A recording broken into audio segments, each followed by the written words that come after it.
예, 요즘 날이 아주 따뜻해지면서 겨울 헌옷 정리를 하시는 분들이 많이 계십니다.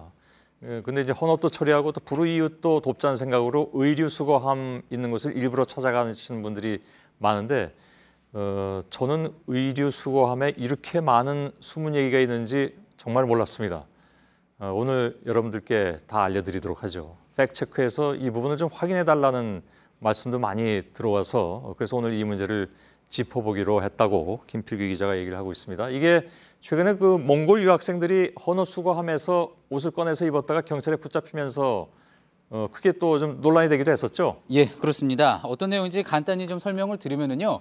올 초 이제 날씨가 너무 춥다 보니까 몽골 유학생들이 동네에 있던 의류 수거함에서 헌옷을 꺼내 입었는데 지난 13일 경찰에 특수절도죄로 붙잡혔습니다. 예. 의류 수거함에 일단 들어간 옷은 그 수거함을 관리하는 사람의 소유인데 그거를 훔쳐 입었다는 거죠.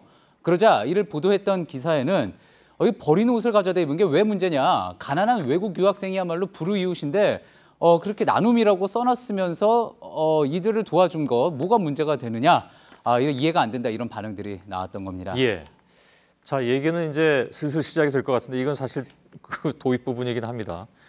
버린 옷이라도 일단 수거함에 들어가면 그 수거함 주인의 소유다. 근데 예. 그 수거함이 지방자치단체 같은 데가 아닙니까? 그러니까 개인이 가지고 있는 데도 있다면서요? 예, 그렇습니다. 예. 의류 수거함의 등장 배경부터 좀 살펴봐야지 되겠는데요. 일단 1998년 외환위기 당시 때 이제 헌옷이라도 모아서 불우이웃을 돕자는 취지로 전국에 등장을 했던 거는 맞습니다. 예. 그런데 이게 지자체에서 운영을 하는 게 아니라 그렇게 생각하시는 분들이 많은데 그게 아니고 이제 개인이 운영하는 것도 있고요. 개인이 장애인 단체 등의 명의를 빌려서 하기도 했고 네. 또 얼마 전부터는 보훈단체도 여기에 뛰어들어서 의류 수거함을 곳곳에 직접 설치해서 운영을 했습니다. 보훈단체까지 여기에 뛰어들었습니까? 그렇습니다. 예. 2013년 이제 서울 영등포구에서 예를 들어서 조사를 해봤더니 예. 관내 619개의 의류 수거함 가운데 장애인 단체, 그리고 국가유공자 단체, 복지단체 이렇게 이 단체가 운영하는 게 500개 가까이 됐고요. 예. 누군지 알 수 없는 개인이 설치한 곳도 무려 127개나 됐습니다. 누군지 모른다는 게 말이 되는 건가요? 예, 파악이 제대로 되지 않고요. 그리고 또 파악해봤더니 전혀 이런 단체들과 상관이 없는 또 개인이 예. 하는 것도 있었던 겁니다. 예. 결국은 이 사람들이 앞서 얘기한 그 수거함의 주인이 되는 건데요. 3년 전에도 법원에서 이 의류 수거함에서 옷을 꺼내 입었다가 잡힌 50대 남성에게 실제로 실형을 선고한 바도 있습니다. 예. 참 그런 일도 있었군요. 근데 동네에 있는 의류 수거함에 옷을 넣으면 불우이웃 돕기가 되긴 되는 건가요? 예, 3년 전에 이제 실태 조사가 있었는데요. 예. 이런 의류 수거함에 서울에만 13,000개가 설치되어 있는 걸로 파악이 그렇게 됐습니다. 많습니까? 예. 그러면 말씀하신 대로 불우이웃을 도울 수 있을지 없을지는 결국 이 단체나 개인, 운영하는 단체나 개인에게 달린 건데요. 실제 어떻게 하고 있는지까지는 파악이 되지 않았습니다. 예. 사실 보면은 다 도로를 무단 점유하고 있는 거기 때문에요. 그래서 민원도 많이 발생하고요. 그리고 현재 각 지자체별로 의류 수거함 정비 사업을 펼치고 있는데 서울시 관계자에게 이야기를 좀 들어봤습니다. 예. 3년, 4년, 5년 단계적으로 그걸 뭐 싹 없애든지 아니면은 정비를 하든지 새로 제작을 해서 놓고 수거 사업자를 새로 뽑든지 관리 주체가 문제가 될 때는 협약에 의해서 사회단체나 이런 데 하면서 수익의 일부를 소외계층에 기부한다든지 뭐 이런 식으로 운영을 하라는 지침에 내려간 게 있어요. 예. 예, 그래서 그 지침대로 이제 시행을 하고 있는 곳들도 있는데요. 하지만 기존에 운영을 하고 있던 단체들 반발이 심하고요. 또 당장 생계가 위협받는 사람도 있기 때문에 정비 사업에 속도를 내기가 쉽지 않은 상황입니다. 예.